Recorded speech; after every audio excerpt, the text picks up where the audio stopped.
Welcome to Lynn Cullen Live, talk radio without the static.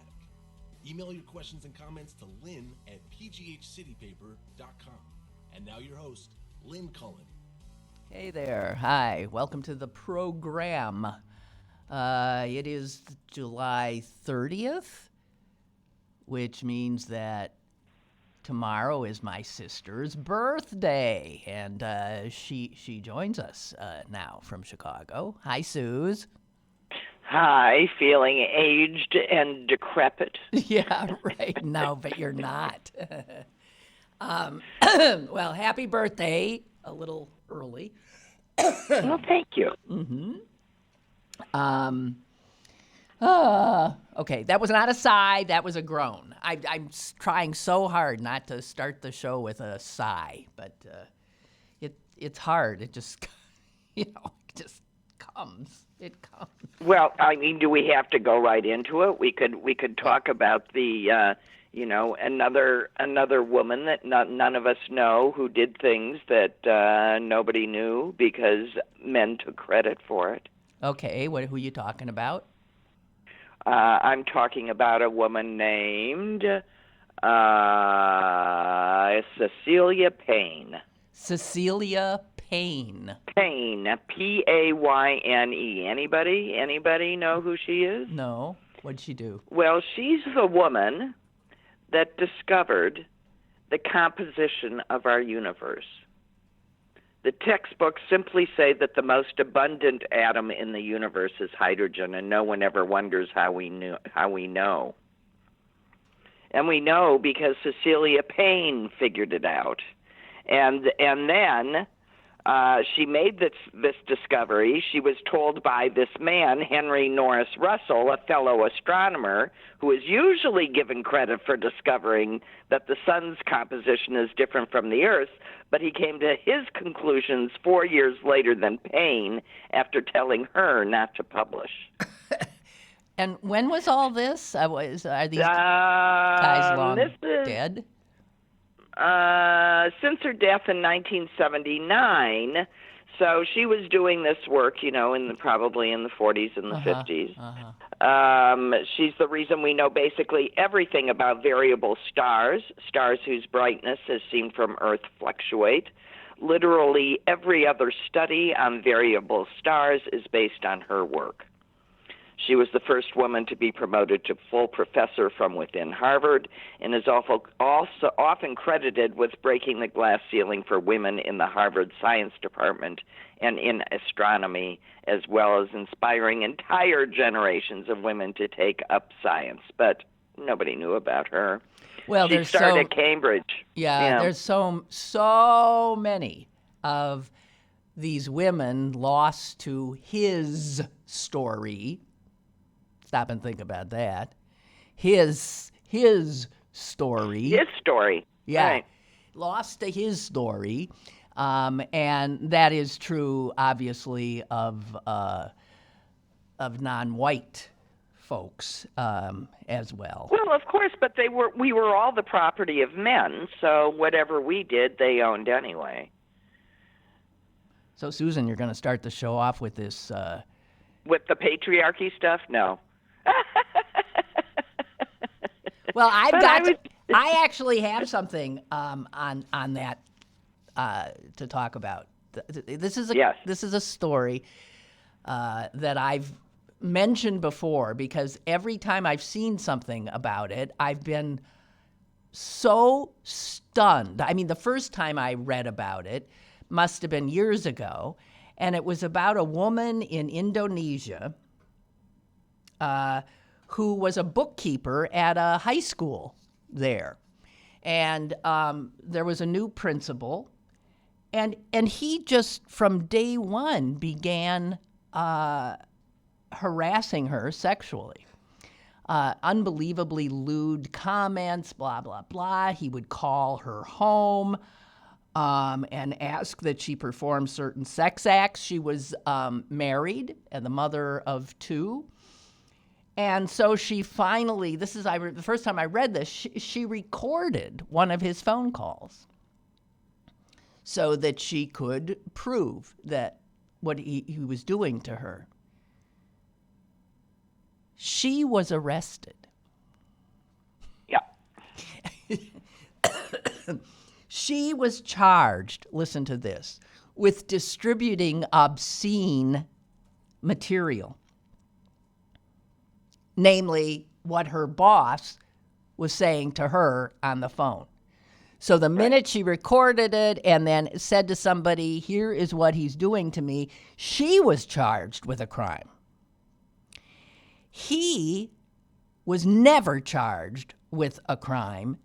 She served 2 months in jail while awaiting trial. And this all happened. This started happening 6 years ago. The final chapter is finally written. In between, her case went to appealed to the Supreme Court of Indonesia, which said, no, she's guilty. And not only is she guilty, what did they told her she was going to have to serve, I forget how many years. 6 months in jail. A 3-judge panel found her guilty, sentenced her 6 months in jail, and imposed a $35,000 fine. Fine. Well, and then there's another appeal, and to a different 3-male judge panel that counts as a Supreme Court, I guess, and they upheld the guilty verdict. And somebody said, men must be protected. She is an ungrateful person and does not know her place. Yep. So this is going on right now. So this got a lot of publicity. The fact is there's no Indonesian law against sexual harassment that is not physical. So everything this guy was doing, her boss was doing to her, was perfectly legal. There was no law that he couldn't call her at home and say, I want you to do this, I want you to do that, blah, blah, blah, blah, blah. He, by the way, was promoted. His career flourished while she sat in jail and lost her job. So here's the final story. I saw that it finally has come to an end. The president of Indonesia, Joko Widodo. Sorry, his name doesn't translate well into our language, does it? No, Joko Widodo? Yeah, no. Joko and Dodo. Yeah, it doesn't give him much gravitas or anything. Credibility. No, it doesn't give him a lot of credibility. Sorry, but I mean, we're just being obnoxious here about that. Anyway, right. So he is expected to grant her amnesty. And he's going to wipe her, record clear. Meanwhile, she served a lot of time in jail. Yeah. And had 6 years of her life upended. And she was not somebody who wanted to be some feminist troublemaker. No, she just wanted to be not tortured.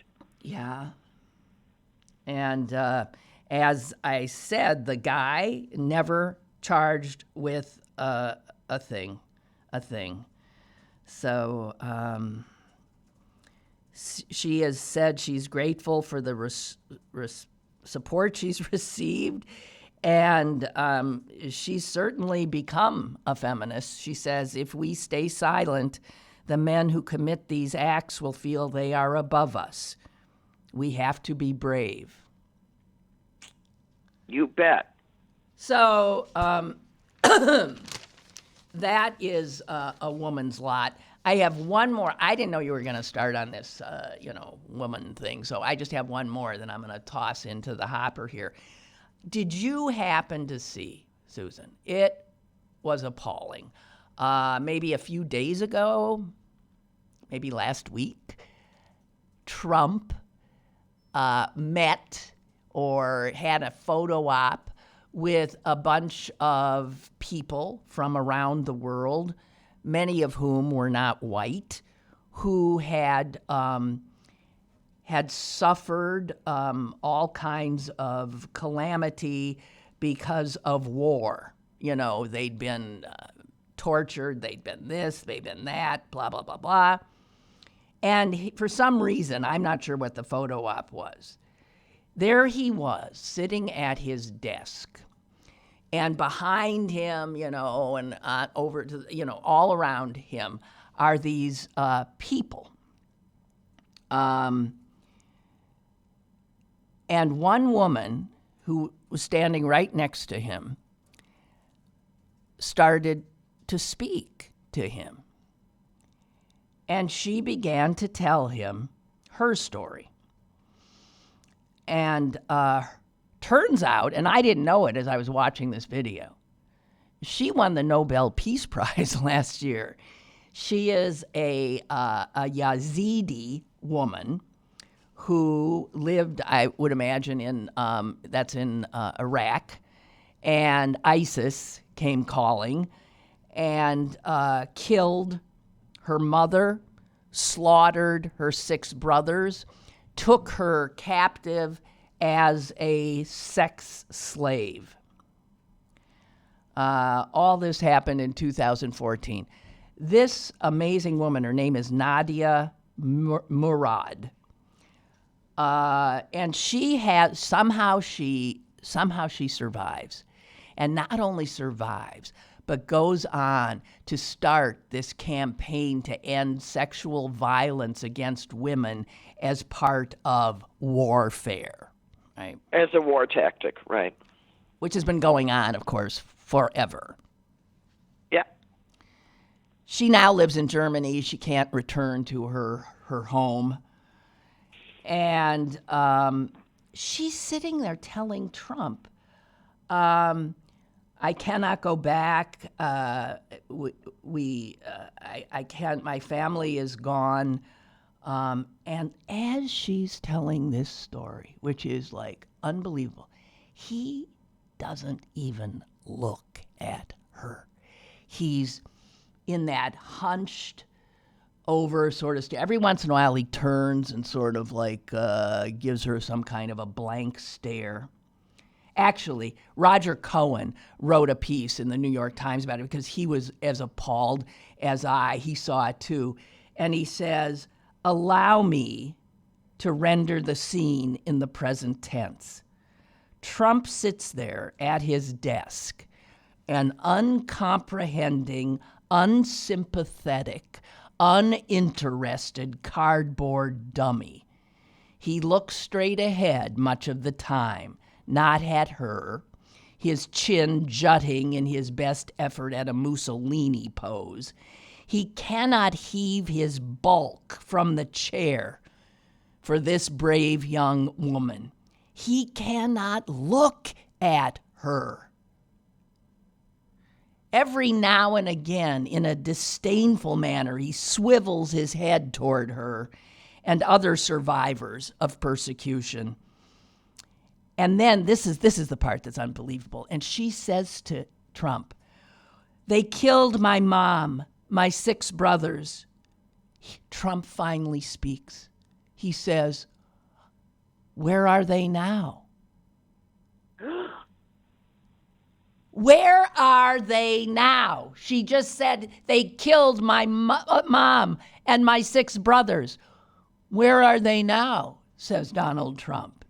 And she looked taken aback for a minute and then said, they are in mass graves in Sinjar.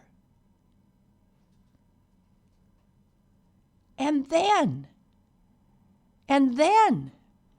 Trump says, oh, yeah, I know that area very well. Oh, no. You know he doesn't. And then he says, it's tough. Toward the end of this unbelievable video, Trump asks this woman what he's really wondering. the whole time. He literally... Did you enjoy the sex? No. Why? What? You act shocked. Okay, go ahead. He asked her how she got the Nobel Prize. It was like, why'd you get the Nobel Prize? You know what's in his head. How did you get it? And I didn't. Right. He says, they gave it to you for what reason? This is after she'd been telling him everything that she's done and what she'd been through. And all he could think of, and she got the Nobel Prize? And Trump, when he says, they gave it to you for what reason? And this woman says to him, for what reason? She was, at that point, she was like, I think, feeling like she'd fallen down a rabbit hole. Right. She said, I made it clear to everyone that ISIS raped thousands of Yazidi women. Now Trump's interested. Oh, really? Is Trump's next response? Is that right?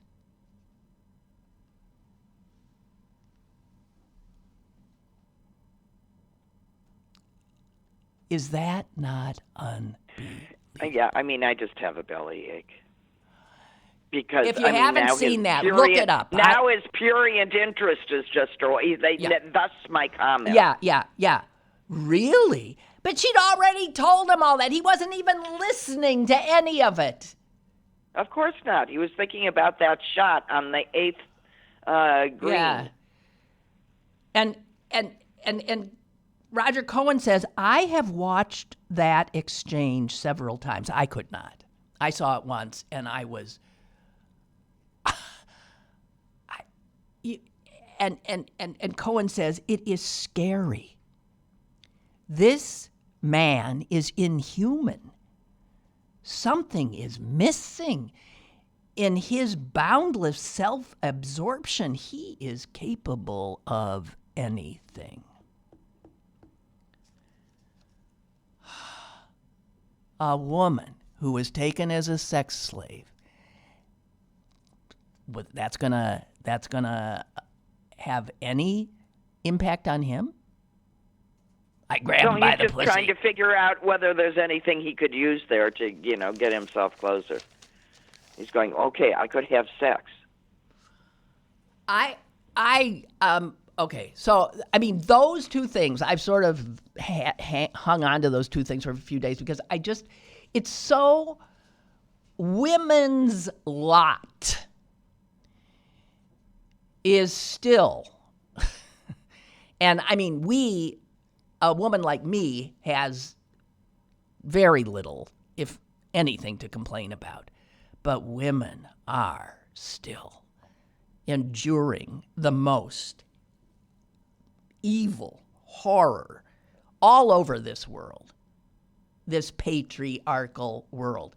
And this country now, represented by this repulsive man. Can you imagine what would all those people who are standing around him, who have endured things that none of us can imagine? They didn't get into the Oval Office because they had they played a good, they won a championship or something. No, they were there representing people who have suffered beyond belief. And he can't even look them in the eye. They killed my mom and my 6 brothers. And where are they now? So, the idea that this guy could get reelected, if he's reelected, then this country is shit. That's all I want to say.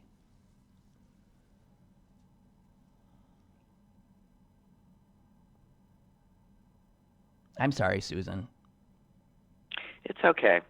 I am in a constant rage because I really am coming to terms with how, with how culturally stacked the deck is against everyone that isn't male and that isn't in this country white. Right. And and I've been focusing lately on how our justice system works, because the very fact that we have it split into two things, criminal wrongs and civil wrongs, right, and that the two do not meet, allows white men to commit huge crimes with massive effects on the country, on individuals, perhaps even causing death. Oh, sure. And to do no more than face a corporate crime. That's right, because they go into the civil system. And to be even able to shield their own names. And I am so over it. I mean, I want the men and women, but mostly men, because that's how they rigged it. So although Wells Fargo did first fire a woman when they got caught, their best idea was to fire a woman first. It took them 3 years to fire the man who was the CEO. But a woman they fired. So I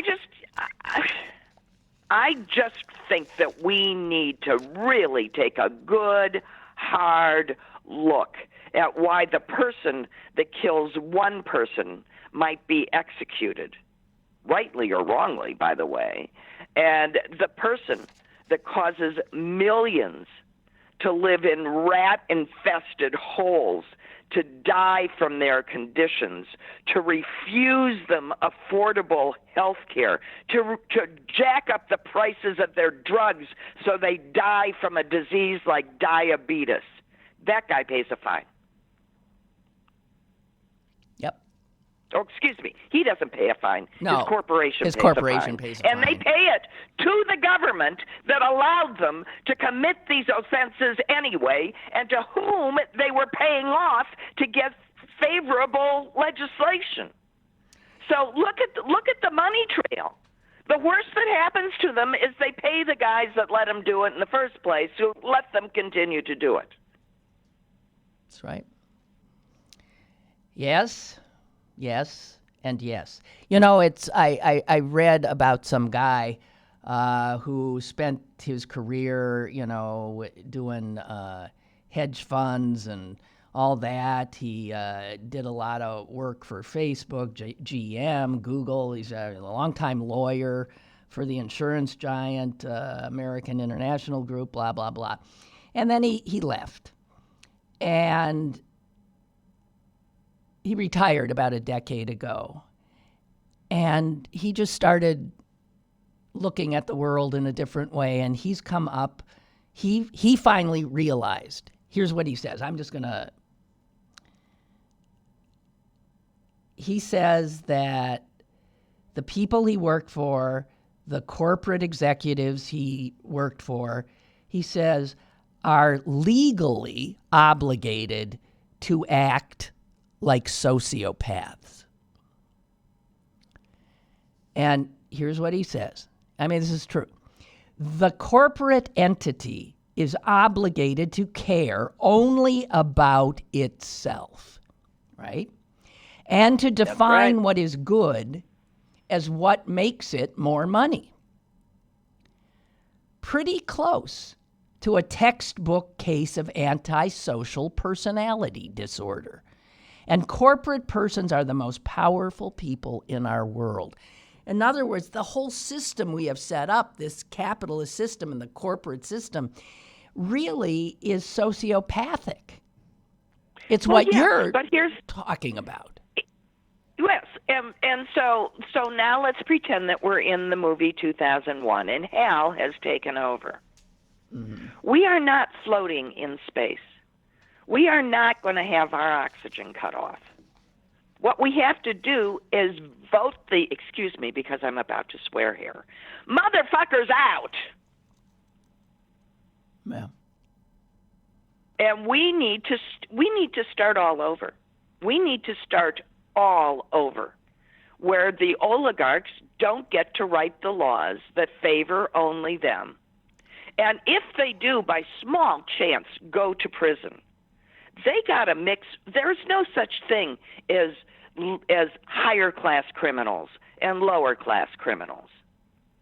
There will just be criminals, and they will be mixed in a general prison population, just like every other lousy creep that gets thrown in for any other reason. I'm tired with the bifurcation.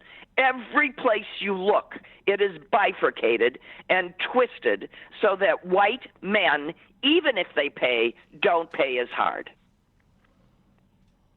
That's it. And it needs to stop. It needs to take white people like us to say, you know what, all that shit they've been saying, they're right. Well, I don't know how we do it because, that would, to dismantle. We do it with a lot of hard work. Law by dismantling law. We ask our Congress to stop with all this political bullshit and get back to the job of saving our country, legislating, and taking the power out of corporations and giving it back to the people. Uh-huh. And how's the Supreme Court going to look on this? Oh, they can. I think if you pass, there's nothing unconstitutional about taking power away from a corporation. Well, you point to where that's said. Well, because the Supreme Court has decided the corporations are people, and the corporations have free speech rights. No. It doesn't matter. It doesn't matter. We can do this. We can legislate. Well, you betcha we can. All right. Well, I'm sorry. If there are people, put their sorry asses in jail. Okay. Susan, do we have something light to talk about? Oh, I got something here that's local. Okay. There's a baby in a freezer. Okay, never mind. The mummified baby in the freezer? Yeah, in St. Louis of all places. Oh, is that where that was? Okay, never mind. Yeah. That's not what I wanted to do. This is a local story that I just saw. Police from one of the little towns here, West Mifflin, have put out a picture of a woman from a security camera as she's walking away from the West Mifflin Walmart. And they are wanting her identified because they want to get her because they said that she urinated on potatoes at the Walmart on Century Drive. That's all it says.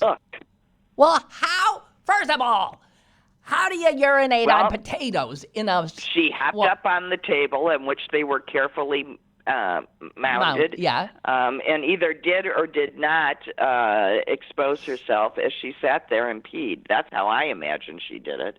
But how do you imagine she did it? Well, yeah, but she's not wearing a skirt. She's wearing pants, so she would have had to... Pull them down. If she's not wet, she pulled them down. But why would... What? I mean, well, you had the one... It's certainly a hostile act. Jeez. I mean, what was it, a week ago or something? There was some big hoo-ha about some woman taking some ice cream out of a Walmart freezer and licking the... Well, there's a picture of a perfectly respectable-looking white-haired man just taking a ladle out of a soup pail at Whole Foods and drinking out of it and putting it back in.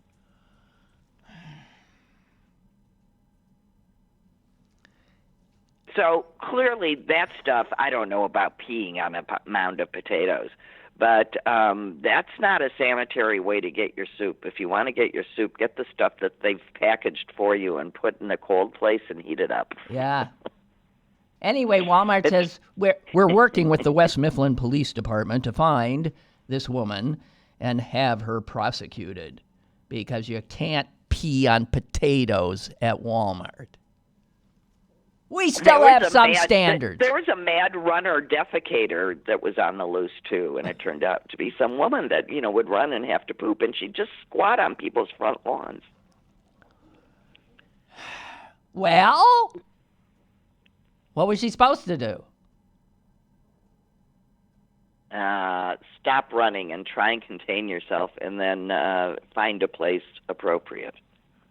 Or perhaps go to the bathroom before you go for your run.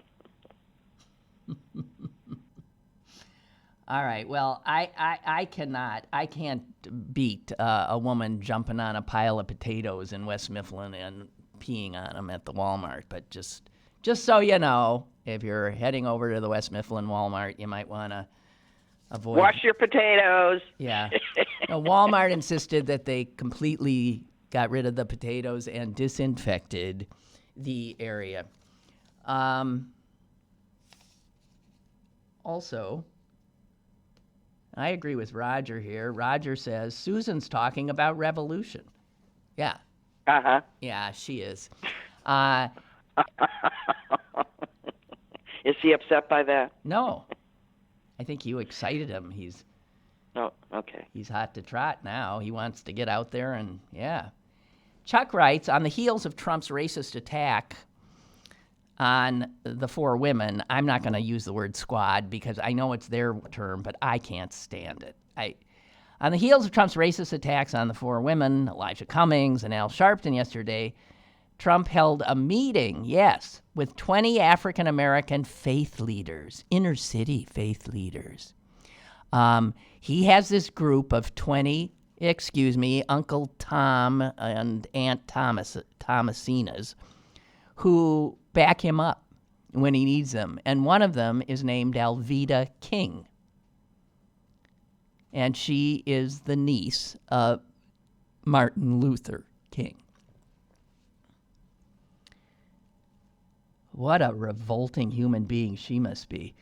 She was at the White House backing up Trump, saying he wasn't a racist, and nor that his words or actions have emboldened white supremacists. She says, no. Isn't that something? I mean, it really is. I mean, it's just like, we have a caller. Caller, go ahead, please. Hey, this is Curtin Swissvale. Hi, Curtin Swissvale. Hey, I just have to caution Susan on going off the deep end and making assumptions based on facts that aren't in evidence. Which one? The woman did. There's nothing in that article that says the woman actually mounted the potatoes. She just picked them. The woman did not mount the potatoes? No need to make this sexual, as it were. Ever the engineer, I just imagine she grabbed a bag of potatoes, put it on the floor, and squatted. Well, they wouldn't anyway. I don't think so. I like Susan's image. I'm so glad you called. I'm really relieved you called to argue about that. Did you say relieved, Susan? I got a whole different image. Yeah. Okay. All right. So I like Susan's image bit. Yeah. Okay. Bye, Kurt. Okay. Bye. She mounted. I guess I said mount, huh? You did say mount. I think you did. She mounted the potatoes. Because I.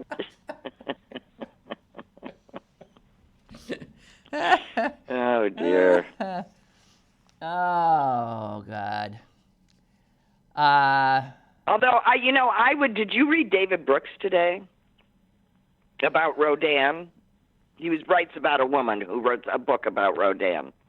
No, I thought his thing was something about. That's what it was about. I saw the headline and I wasn't interested. It was about jerks. Yeah, right. Jerks. Yeah. So this is about a woman who writes a book about the sculptor. Single-purposed men, like like Rodin, who was a jerk to all of those around him, because he was just so single-minded about what he did. Mm-hmm. and his protege, who was Rilke, that I didn't understand. I never knew there was that relationship. Not that I paid any attention, but he had much the same. He took that from his mentor, Rodin, that he should be single-purposed, and he too was a jerk to his wife and children. But it just, and then he goes on to say that maybe women, the person that lives this singular life turns out to be less successful, actually, than studies show people that are equally driven but have a avocation as well. And it turns out that a lot of these people's avocation is in the arts, singing, acting, theater some way, which just made me laugh, because now he's describing my husband, right? Mm-hmm. This single-minded guy who devoted all of his time to his work, but then goes and gets his master's in theater arts so that he can play while working. Right. It's all in the service of the same thing, but and he wasn't, for the most part, a jerk, my husband. No, he was not. So now he's describing someone that I read, and then he turns the corner and says, maybe women have had it right all along, that the life well lived is lived more like a 5-pointed star with hands all over the place in work, in family, in community, only because they didn't have any choice, but that it tends to make for a happier life. A well-rounded life, yes. A well-rounded life, which leads to a better life. Mm-hmm. This is true. Which made me feel more affirmed, because I have lived my life sort of serial that way. I have had serially that way. I have periods of work. I have periods of mothering. I have periods of, other kinds of things, and then more caregiving. And I feel like that's led to a full and good life. Yeah, so a lot of these... Other people have accused me of being scattered. I just want to say that. So I have felt also affirmed by that article. Well, that's good. So anyway, just wanted to say that this morning. Okay. Hey, Brian writes, any chance of getting Stan Savran on as a guest? He's taken August off his radio show. He has a passion for politics as much as sports. I think it would be a great show.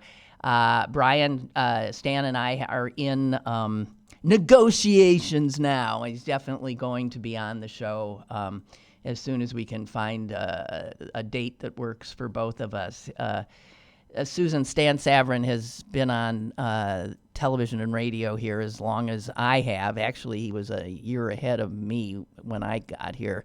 And he's smart as hell and a great guy. So I look forward to having him on. Just wanted to say that. All right. Do we have to say what Trump said yesterday, which was just mind-blowing? When he's signing the bill that gives the first 9/11 first responders... you mean how he was there with them? Yeah. How I was there, I was down there, Here's what he said. And I was down. He's surrounded by these people, most of whom are dying from there. And these courageous people. And he says, and I was down there also. I mean, I'm not considering myself a first responder, but I was down there. I spent a lot of time down there with you. How? Now, we know he's a pathological liar, but how? How do you tell a lie like that? In front and in the company of people who know it to be a lie. And wouldn't you have loved, I'm sorry, but I wish one of those guys had not said what he was thinking. Just like the people around him that had suffered all kinds of horrors in war as they stood around him. I want these people to start screaming in his presence. I do too. I mean, can't one person just cough into their hands and say bullshit? You don't even have to do that. You can have the courage to say, that is not true, Mr. President. Right. That is not true. He needs to be called out and shamed. And people get every single cowed. time. People get cowed because they're in the Oval Office and he's saying this stuff. The two people most responsible for getting that legislation passed, Trump did not invite to the signing ceremony. The Congresswoman, Carolyn Maloney, who was the driving force for that, was not invited. She's a Democrat. And, of course, Jon Stewart, who through his eloquence and indefatigable work to get this bill passed, is really responsible. And he, of course, was not invited. Not that he would have gone, I don't think. So the New York Times put together some things that he has said about 9/11, and they're all just these bald-faced lies. Well, I mean, he started, the first one was when he was running and started about watching people cheering in New Jersey. Yeah. He also has said that he watched people jump with his own eyes through a solid gold telescope he had at Trump Tower. I don't know, I could be looking with a telescope at Trump Tower. How could he be at Trump Tower and down there at the same time? He told German television 2 days after 9/11, I have a lot of men down there right now. We have over 100 and we have 125 coming. We'll be involved in some form helping to reconstruct. Every statement a lie. He had nobody there. And he was not there.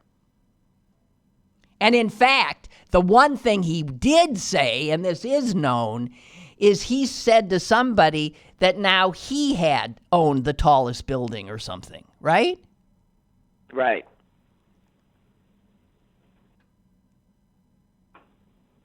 Also, he said he gave donations to charities that were set up for the relief effort. However, the New York City controller said he had no evidence whatsoever that the $10,000 pledge that Trump said he made after the attacks had ever been given to the Twin Towers Fund, which is what Trump said he had given to. And $10,000, by the way, from him is like throwing a penny at a homeless person. Well, you don't know that. You haven't. I mean, for all we know, he's only got $15,000. And it's somebody else's money too. Yeah. But I mean, and 40% of the country will vote for this guy? Yep. What is wrong with people? Do they teach their children to lie? I mean, I don't understand how. I mean, they have to know that some of these lies have got to penetrate their heads, some of them, and they just brush them off? They don't care. They don't care. They absolutely grant him his, let's call them his quirks. And because for some reason they like the direction this country is going. They like keeping the others out. They like seeing their portfolios go up. This is the people who live their lives by the corporate credo of greed, are happy. and openly scornful of ethics. So we do, at this point, I'm sorry, yeah, they are deplorable. That was a prescient comment. Yeah. Hey, you know what these guys he was are not wrong. Yeah, they are deplorable. Doesn't even begin to. The people that do politics. it twice are deplorable. The people that do it twice are deplorable. The people that went, maybe, and do it right the next time, okay. Yeah. You know what so Trump and his guys, the Trump administration now is going to is going to start throwing people off of SNAP, which is the Supplemental Nutrition Assistance Program, which is one of those government programs that has done incredible and provable good for Americans living in poverty. And no big deal. Our child mortality rate will merely go up. He's going after millions of children. You talk about, he's taking food out of the mouths of the poorest people. These are the same people, because we have to save money. These are the people. He is taking food out of the mouths of babes and putting it in corporate pockets. Yeah. That's what he's doing. That's what he's doing. And it's not just he's doing. It's the Republicans. Every single friggin' one of them. That's right. Here in Pennsylvania, Governor Wolf's office has said that if they implement this, he could see easily about 200,000 people in Pennsylvania losing money that allows them to eat. And he says the elderly, the disabled, and working families would be disproportionately affected. How do these people sleep at night? How do they?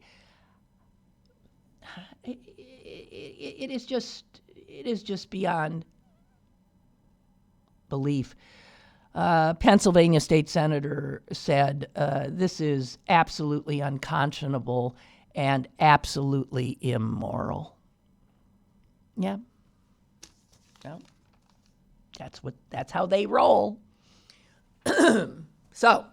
No, he's just taking a page out of Missouri's book. I mean, they've been doing that forever. Their first idea of where to cut is always, let's throw some poor people off of Medicaid. That's right. Shirkers. Oh, let's not feed these kids. Shirkers. And see, here's the thing.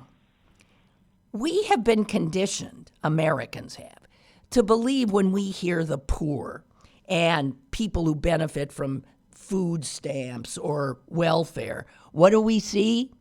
Black. We see the inner city full of black people. We see Baltimore. That's right. Now, here is the reality. You know who it is? It's the white folks in the boot heel of Missouri. It's white, rural, small town people. It's Kentucky guys. It's Mitch McConnell's home state. And actually, where did I see this? Because this is provable. The poorest counties, First of all, the highest use of food stamps is in a county in Kentucky, which is 99% white, 96% Republican. And what is it that somehow when we talk about these poor white people in rural America, the forgotten people, the Trump voters, we're supposed to see them as victims somehow. And when we see poor people in Baltimore, we're supposed to somehow see what? An infestation? people who don't want to work? Out of the 25... Instead of people that are working 3 jobs and are still paying just about as much rent, for example, in the city of Chicago for a substandard, overcrowded building in a bad neighborhood, as people 1 mile away are paying for a much nicer building. I mean, the difference in cost in Chicago between nice and not nice is like $100. Listen, let me tell you something. So I don't know if there are other things at play. I don't know if you saw this, but one of the big slumlords in Baltimore is Jared Kushner. Oh yeah, I know. It's Jared Kushner. You bet I saw it. Okay. So here's something else. One of the 25 worst counties in the U.S. to live, out of the 25 worst counties in the United States to live, the most awful, poor places, 10 of the top 25 are in Mitch McConnell's state of Kentucky, and they are overwhelmingly white. If Trump and the Republicans want to talk about shitholes and about drug-ravaged, poverty-stricken, crime-infested, whatever, look at those lily white counties and red states. Don't look at urban America. I'm sorry, I'm losing my voice. Well, but, a perception is reality these days. Oh. Henry writes, when I heard Trump telling his lies about 9/11, I thought to myself that society generally punishes people for lying. A perfect example, Brian Williams, NBC, who was accused of conflating a war story. His punishment was the loss of his job, right? Why does Trump get away with it? Why wouldn't a reporter call him out in real time as soon as Trump makes a false claim? Some of them are starting to. Truth is the biggest casualty of his presidency. There's no doubt about it. Well, no, they absolutely haven't. You noticed there's no more press conferences because that's exactly what started happening. People just said that's a lie. Right. So then what do? You stop having events where you tell lies and people say that's a lie. You just tweet your lies. Yeah. I don't know if I have the voice to read Milt's email, but let me try, okay? Okay, you can forward it to me, If that's beyond you, never mind. Ernie. Okay. Susan's rant about white males and crime, combined with the most recent mass shootings. Actually, there's another one being reported as we speak at a Walmart in Mississippi. Has me revisiting an old query I've had an issue with for the last 4 to 5 years. Why is it that the one violent crime that white males excel at above all other is the one crime for which the American media is suddenly calling for the anonymity of the culprits? Oh. You mean we're not supposed to give the names of these white mass murderers? We're not supposed to let them be heroes to other potential. I get that. But, okay. I understand why. That's different. Okay, but, Milton, let's let Milton do his case. Are we really to believe that by identifying white male mass shooters, we create more mass shooters? Or is this about white Americans consistently having a really difficult time seeing mass killers who look like them? And if this is the case, why does it only apply to mass shooters? Couldn't a dude robbing a liquor store inspire more liquor store robberies? Yet we ID them on television and in print all of the time. Or a female shoplifter inspire more shoplifting if her identity is revealed? Why have we all just accepted this new drive to keep the name and ID of these mass shooters out of the media? Despite what we're being told, IDing the shooter does not glorify his deeds, but vilifies his crimes. I don't go for this new narrative at all. This isn't about preventing mass shootings. It obviously doesn't work. It's about preventing white males from being the face of mass shootings in this country. Well, he certainly has a point. It certainly has that effect. And at this point, it probably is, shutting the barn door after the horses have gone, because there's enough of them out there to, Google on if you want to insatiably steep yourself in this stuff. Yeah, I mean, we are always trying to figure out how to. It's the same thing as the judges that get mad at the rape victim girl for complaining in the first place and ruining that nice teenage boy's life. Right. Yeah. Ed, we always want to blame the other, right? Yeah. Well, Milton always has a very interesting take, and I'm. Well, and it all starts with the first lie where Jesus is white, which we all know is just laughable. Correct.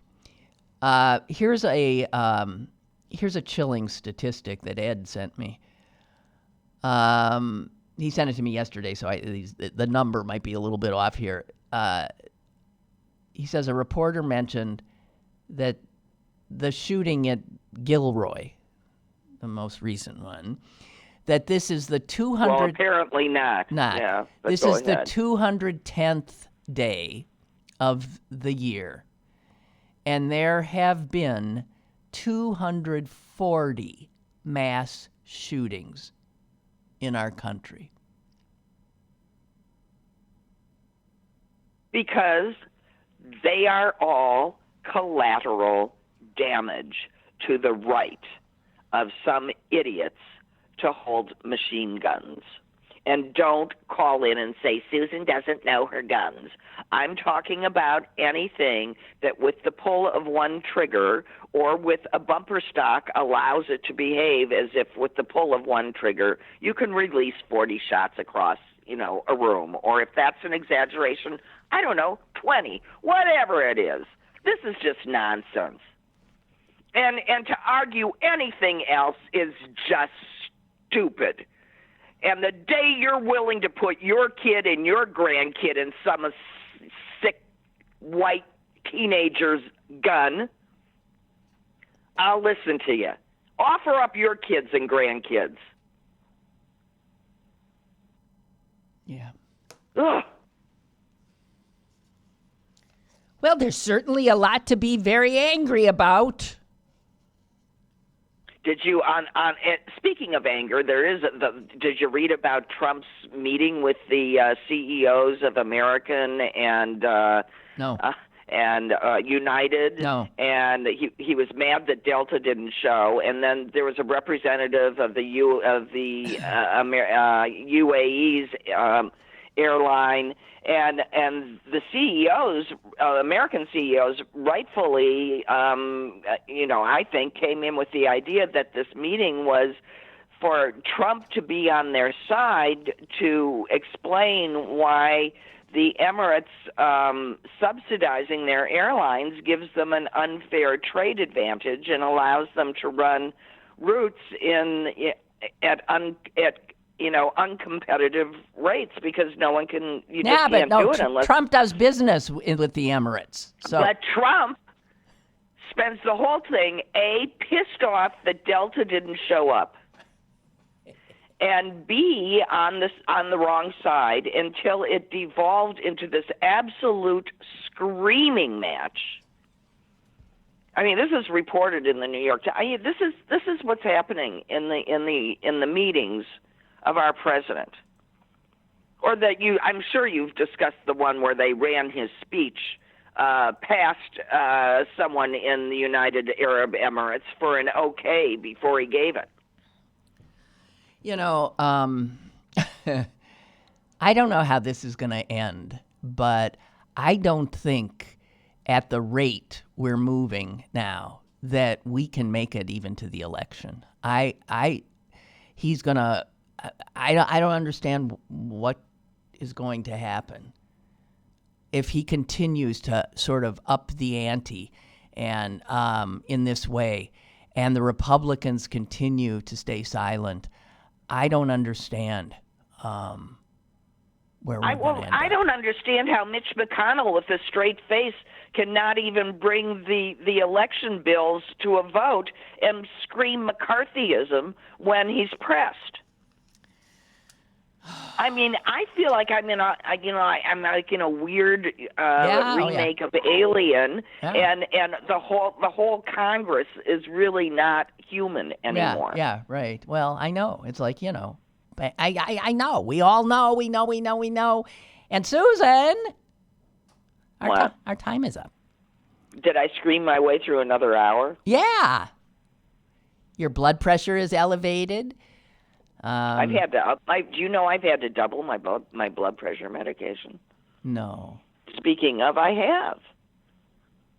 Well, I told you last week that he figured into my answers on my Medicare test. I mean, now he's costing You the can't country let him money kill you. with my Medicare, with my prescription. Sorry, guys. Bye. Okay, you can't let him kill you. So I almost do. I mean, you got to get to your birthday. Come on. Your birthday tomorrow. Barbara, by the way, has said happy birthday to Susan. I'm sure others. Thank you, Barbara. Okay, so I am a proud 68. Just so you aren't wondering that's how old this voice is. Yeah, okay. my kid sister is 68. Yeah, I really just do that to embarrass my older sister. And she means older. Yeah, right. Okay, goodbye. Goodbye. And guys, Bye. I'll see you tomorrow. Okay? Bye.